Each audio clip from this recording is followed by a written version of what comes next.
শেখ হাসিনাকে তার দাদাবাবুর দেশ থেকে ফিরিয়ে এনে জনতার আদালতে ফাঁসি দিতে হবে। এই ফাঁসি ফাঁসি ফাঁসি চাই, আমি হাসিনার ফাঁসি চাই, ফাঁসি ফাঁসি ফাঁসি চাই। আজকে শেখ হাসিনা আওয়ামী লীগের রাজনীতি ধ্বংস করে দিয়েছে।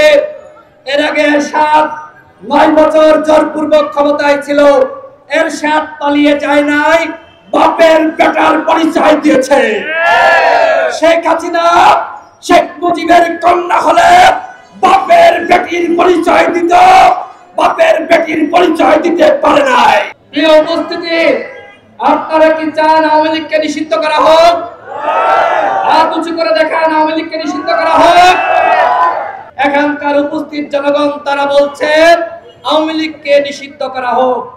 যে দল গুম করেছে, খুন করেছে, গণহত্যা চালিয়েছে, সেই দল বাংলার মাটিতে রাজনীতি করতে পারে না, পারে না। আওয়ামী লীগকে বাংলাদেশে রাজনীতি করতে দেওয়া হবে না, হবে না, হবে না। ওবায়দুল কাদের বলেছিল শেখ হাসিনা পালিয়ে যায় না। শেখ হাসিনা তো পালিয়েছে, সাথে চেলাপেলারাও পালিয়েছে।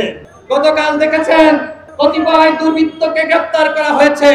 এর আগে সালমান এফ রহমান 36,000 কোটি টাকা বিভিন্ন ব্যাংক থেকে ঋণ নিয়েছে। ব্যাংকগুলো ওর বাপ দাদার সম্পদ, যে ওর ঋণ নিয়ে ঋণ পরিশোধ করে না।